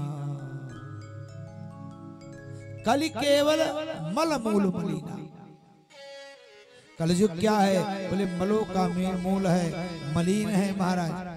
और क्या है? बोले पाप पयो निधि, पाप का समुद्र है महाराज। और मनुष्य का मन क्या है? बोले जन मन मीना। अब मछली बाहर रहना पसंद करेगी कि समुद्र में? मछली तो समुद्र में ही रहना पसंद करेगी। तो मनुष्य का मन क्या है? बोले मछली है। बोले कलयुग क्या है? बोले पाप का समुद्र है। तो मन तो हमेशा व्यक्ति का पाप में रहता है, लेकिन कलयुग की एक विशेष महत्व है। क्या? कि कलयुग के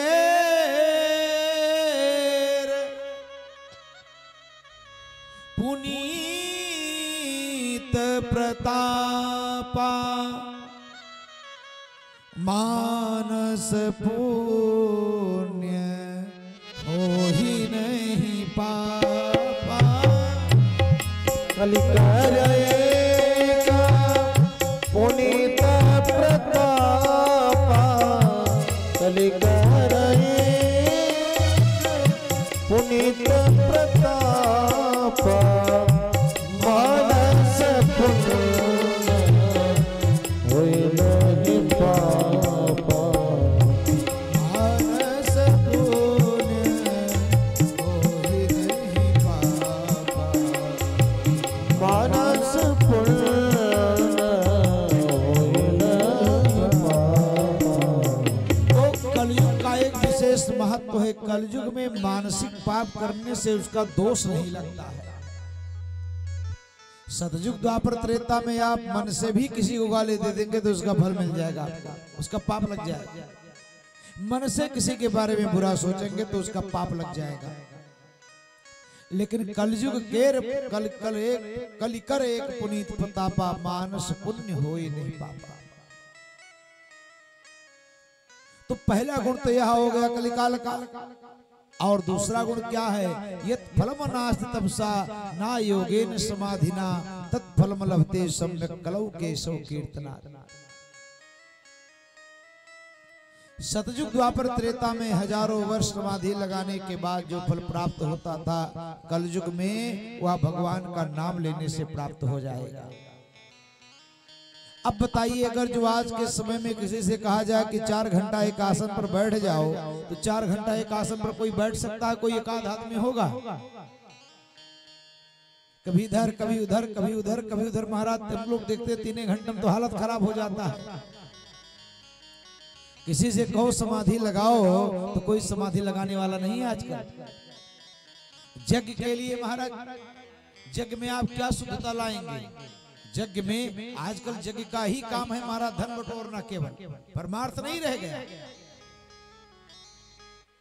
कहीं परमार्थ में हो जाए तो भगवान की बहुत बड़ी कृपा महाराज। और यज्ञ में क्या शुद्धता लाओगे? कलयुग में भगवान ने कहा यज्ञा नाम जप यज्ञोऽस्मि, भगवान का नाम सुमिरन करो, सबसे बड़ा यज्ञ वही है। जप यज्ञ से बढ़कर कोई यज्ञ नहीं है। माला जपते रहो, सीताराम सीताराम करते रहो।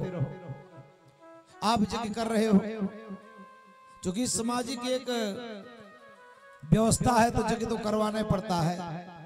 बोले महाराज यज्ञ में आप शुद्ध घी पाते हो? एक कंपनियों वाले के पास कितनी गाय हैं, कितनी भैंसे हैं, पता चल जाए, पता लगाओ तो शुद्ध घी नहीं मिलेगा।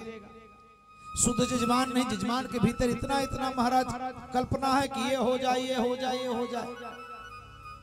और मंत्र बोलने वाले भी वही मंत्र बोल रहे, तब तक बीच में फोन बज गया, तब तक हेलो हाँ जजमान अभी पहुंच रहे हैं 10 मिनट में। तो यह भी समस्या। तो कलयुग में सतयुग द्वापर त्रेता के साधन कलयुग में प्रभावी नहीं है। जैसे एक किसान था, पुराने जमाने की बात है। सो किसान धान की सोहनी करने गया, खरपतवार निकालने के लिए। तो उस समय का जो धूप होता बहुत तेज होता है, उस समय का धूप बर्दाश्त नहीं होता है। अब खेत में गया, कुछ देर तक खरपतवार निकाला, धूप लगा, तो अपना जो यंत्र होता खुरपी जिसको बोलते हैं, खुरपिया वहीं छोड़ करके चला आया पेड़ के नीचे में छाने के लिए। छहा रहा है, कुछ देर बाद गया तो धूप के कारण उसकी खुरपिया गर्म हो गई। अब उसको लगा कि रे हमारी खुरपिया को बुखार चढ़ गया है, हमारी खुरपिया को बुखार चढ़ गया। गया वैद्य जी के पास, वैद्य जी समझ गए कि सीधा साधा भोला भाला है। वैद्य जी से कहा दवा दो। बोले इसकी दवा मैं बता दे रहा हूँ, तुम्हारे गांव के बीच में जो कुआं है ना, हाँ महाराज हम जानते हैं कुआं है। बोले उसको डोरी बांध करके 3-4 बार ऐसे 5 बार डुबो देना, इसका बुखार उतर जाएगा। अरे बोले महाराज ये तो हम कर लेंगे तुरंत, क्या दे दूं आपको? अरे बोले उसका पैसा नहीं लगेगा, जाओ। चला आया, बात तो ठीक है, लेकिन 4-5 दिनों के बाद उसकी पत्नी को बुखार हो गया। उसने कहा क्यों रे भोजन आज नहीं बनाया? सो महाराज पत्नी ने कहा आज हमारा शरीर थोड़ा सा गर्म है, बुखार हो गया है, वैद्य जी से दवा ले आओ। अरे बोले वैद्य जी के पास काहे जाना, मैं सब दवा जानता हूँ। पत्नी मना कर रही है, पति जबरदस्ती लेकर गया, उसके गले में रस्सी बांधा और रस्सी बांध करके 4-5 बार ऐसे डुबो दिया कुएं में। अब 5 बार गले में रस्सी बंधी हो, किसी को भी कुएं में डुबाओ तो बचेगा वो। अब पत्नी राम नाम सत्य हो गई। बाहर निकाला तो देखा पत्नी मर गई। वैद्य जी के पास लेकर लाठी पहुंचा, क्यों वैद्य तूने कैसी दवा बताई? वैद्य जी ने कहा मूर्ख आदमी, मैंने खुरपी की दवा बताई थी, आदमी की दवा नहीं है वो। तो सतयुग द्वापर त्रेता के जो साधन है कलयुग में प्रभावी नहीं है। कलयुग में क्या है? कलयुग में आप समाधि नहीं लगा सकते, आप तपस्या नहीं कर सकते, आप जग जिज्ञास शुद्धता से नहीं कर सकते। बोले तब क्या करें? बोले हरेर नाम हरेर नाम हरेर नाम अय्यो केवलम कलौ नास्ति कलौ नास्ति कलौ नास्ति गतिरन्यथा। यत् फलम नास्ति तपसा ना योगेन समाधिना तत्फलम लभते सम्यक कलौ केशव कीर्तनात्। कलयुग में क्या है कि कलयुग केवल नाम आधारा, सुमिरी सुमिरी नर उतरहि पारा। कलयुग नाम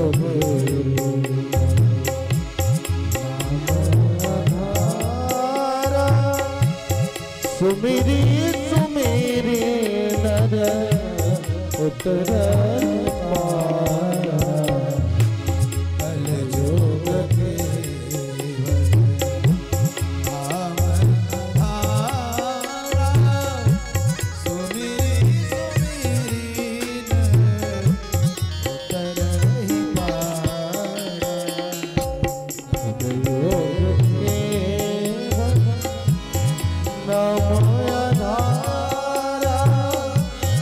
सुमिरी सुमिरी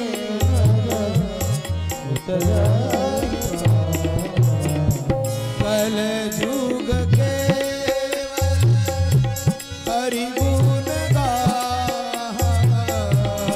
कलयुग केवल हरि गुण गाहा, गावत नर पावहि अवतार।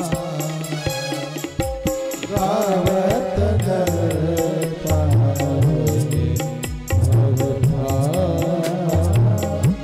गावत नर पावहि अवतार, गावत नर पावहि अवतार। तो कलयुग केवल नाम आधारा, सुमिर सुमिर नर, इतना सस्ता साधन बता दिया महाराज कलयुग के लिए। आप घर का सारा कार्य करते हुए भगवान का नाम ले सकते हैं। आप रोटी बना रहे हैं, भोजन बना रहे हैं, आप झाड़ू लगा रहे हैं, आप खेत काट रहे हैं, आप बोझा ढो रहे हैं, आप भैंस को चला रहे हैं, तो सीताराम सीताराम कर सकते हैं। काम करते रहो, नाम जपते रहो, वक्त जीवन का यूं ही निकल जाएगा। ये रामेश्वरदास जी महाराज गाते थे इसको, कई बार हम लोगों ने सुना है उनके मुख से। तो कलयुग केवल नाम धारा, यत् फलम नास्ति तपसा ना योगेन समाधिना तत्फलम लभते सम्यक कलौ केशव कीर्तनात्। नारद जी महाराज ने कहा कि देवी चिंता मत करो, ये कथा का सार तत्वनिष्ठ हो गया है वेदों पुराणों का, क्योंकि विप्रैर भागवती वार्ता गेहे गेहे जने जने कारिता कर्ण लोभेन कथा सारस्ततो गता। कथा का सार नष्ट हो गया है, इसलिए देवी तुम चिंता मत करो, तुम्हारे दुख अवश्य दूर होंगे। नारद जी महाराज के चरण कमलों में भक्ति महारानी प्रणिपात होती हैं। भक्ति महारानी ने कहा, सुरर से तुम धन्योसी मदभाग्येन समागता। आज आपका आगमन अगर जो यहाँ हुआ है तो मेरे भाग्य से हुआ है। आज मेरा भाग्योदय हो गया है कि जयति जगत माया में काया धवस्ते। वचन रचन में कम केवलम च कली। ध्रुव पद्म पियातो यत कृपा तो ध्रुवयम्। सकल कुशल पात्रम ब्रह्मपुत्रम नतोस्मि। महाराज आप धन्य हैं। जय जगत माया में शिकाया धवस्ते है, जगत की माया को दूर करने वाले आप धन्य हैं। आपके एक वचनों को मान करके कयाधु नंदन श्री प्रहलाद जी महाराज भगत शिरोमन भे प्रहलादु। आपके एक वचनों को मान करके श्री ध्रुव जी महाराज परम गति को प्राप्त हो गए। आप मेरा भी उद्धार करो। बोलो सद्गुरुदेव भगवान की जय। श्री नारद जी ने कहा, देवी तुम चिंता मत करो। वृथा खेद से बाले अहो चिंता तुरा कथम। श्री कृष्ण चरणाम्भोज अस्मर दुख गमेष्यति। भगवान के चरण कमलों का आश्रय लो, तुम्हारे दुख दूर हो जाएगा। बोले किसी के दुख दूर हुए जो हमारे होंगे? तो नारद जी ने कहा, द्रौपदी चा परित्राता येन कौरो कुसुमलात् पालिता गोप सुंदरी हसा कृष्ण क्वापि नौगतः। जो द्रौपदी की रक्षा करते हैं, जो गोपियों की रक्षा करते हैं, जो गोपों की रक्षा करते हैं, ग्वालों की रक्षा करते हैं, वो भगवान कहीं गए नहीं हैं। तुम्हारे दुख को अवश्य दूर करेंगे। बोले करना क्या पड़ेगा? बोले भगवान के चरण कमलों का आश्रय लो, क्योंकि हरि स्मृति सर्व विपद विमोक्षणम। भगवान की स्मृति सारे विपत्तियों से नाश करा देती है। इसलिए भगवान का स्मरण करो और मैं तुम्हारे लिए कुछ उपाय करता हूं। अब नारद जी महाराज उपाय करने के लिए निकल पड़े। भक्ति महारानी से कहा, आप भगवान के नामों का स्मरण करो। भक्ति महारानी ने कहा कि ब्रज के नंद लाला राधा जो के सांवरिया, सब दुख दूर हुए जब तेरा नाम लिया। ब्रज के नंद लाला राधा जो के सांवरिया, सब दुख दूर हुए जब तेरा नाम लिया।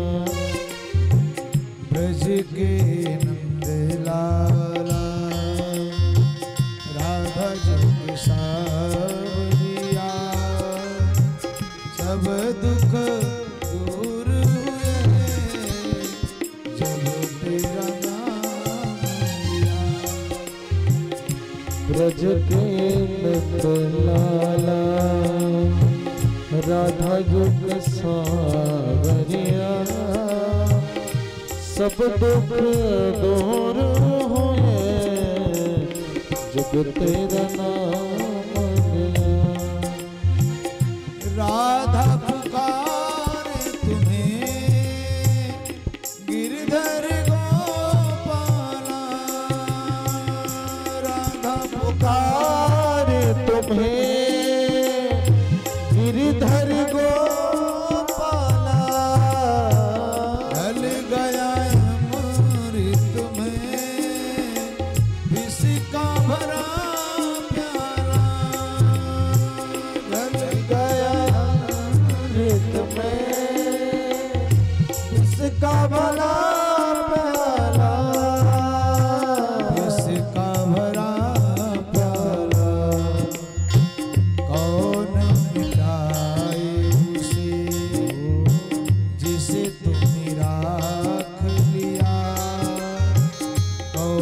मिटाए उसे जिसे तूने राख लिया। सब दुख दूर हुए जब तेरा नाम लिया। सब दुख दूर हुए जब तेरा नाम लिया। राधे राधे गोविंद गोविंद राधे। श्री राधे राधे गोविंद गोविंद राधे। गोविंद राधे गोपाल राधे। गोविंद राधे गोपाल राधे। गोविंद राधे गोपाल राधे। गोविंद राधे गोपाल राधे। राधे राधे गोविंद गोविंद राधे। श्री राधे राधे गोविंद गोविंद राधे। राधे राधे गोविंद गोविंद राधे। श्री राधे राधे गोविंद गोविंद राधे। गोपाल राधे गोपाल राधे। गोपाल राधे। हाँ गोविंद राधे। गोपाल राधे गोविंद राधे। गोपाल राधे। गोविंद राधे। गोपाल राधे। हाँ गोविंद राधे। गोपाल राधे। हाँ गोविंद राधे। गोपाल राधे। गोविंद राधे। गोपाल राधे। हाँ गोविंद राधे। जय जय श्री राधे। बोलो श्री द्वारिकाधीश भगवान की जय। श्री वृंदावन बिहारी लाल की जय। श्री शंकर भगवान की जय। श्री हनुमंतलाल जी महाराज की जय। श्री गुबरहिया बाबा की जय। जय जय श्री राधे श्याम। कल हम लोग पुनः 2 बजे से समय से कथा कल प्रारंभ हो जाएगी। मैं थोड़ा पहले ही आ जाऊंगा। आइए सभी लोग खड़े होकर के आरती।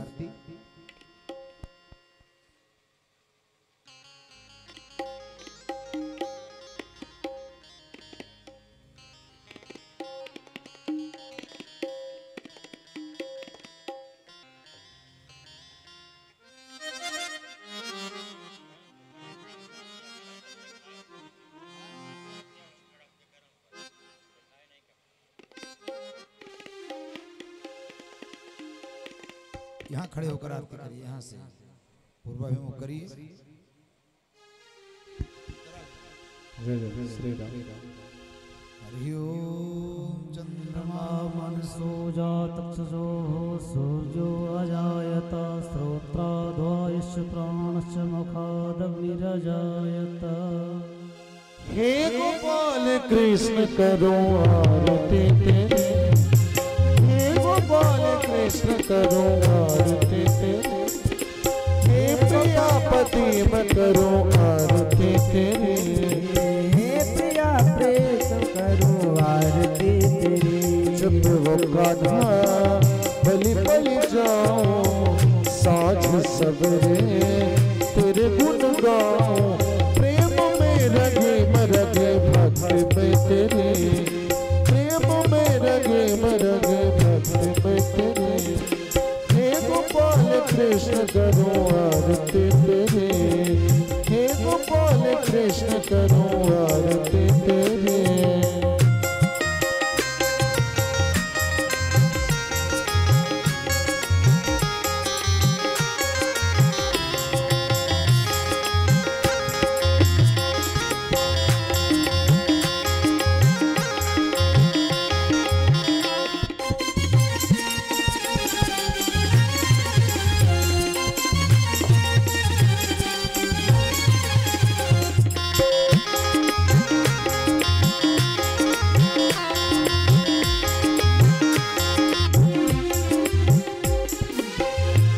माटी का तन है तेरा मन और प्राण भी तेरे।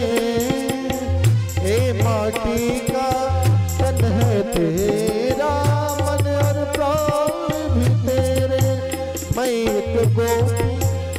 तुम हो कन्हैया, तुम हो जीवन मेरे।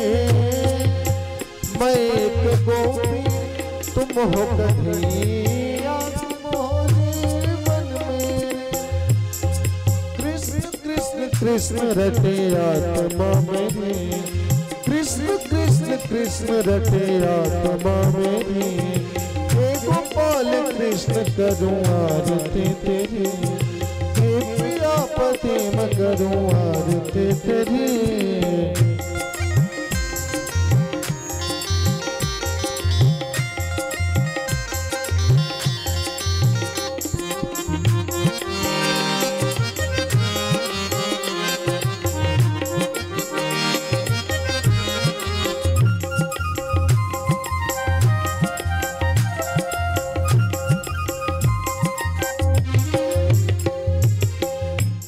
कान्हा तेरा रूप अनुपम मन को हरता जाए।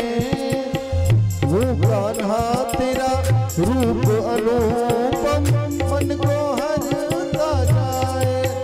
मन ये चाहे हर पल अखियाँ तेरा दर्शन पाए। मन ये चाहे हर पल अखियाँ तेरा दर्शन पाए। तरस तेरा प्रेम तेरा आस है मेरी। हे गोपाल कृष्ण करूं आरती तेरी। तुझ पे कान्हा बलि बलि जाऊं साँझ सवेरे तेरे गुण गाऊं। प्रेम में रगे मरगे भक्ति में तेरे। हे गोपाल कृष्ण करूं आरती तेरी।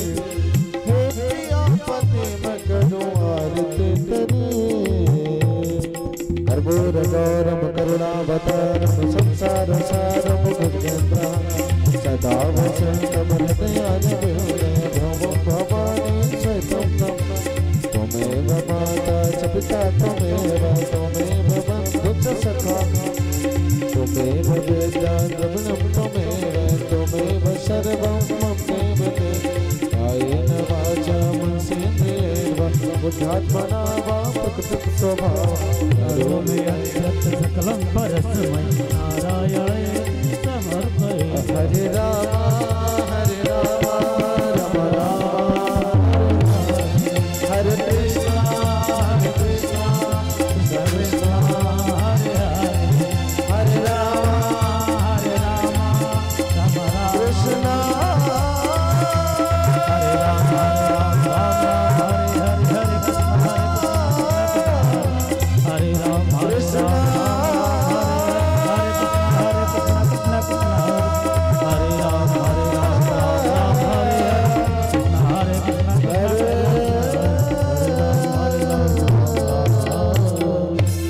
जलेन शीतलीकरणम् आरार्तिग्रहणं ततो देवाभिवन्दनम्।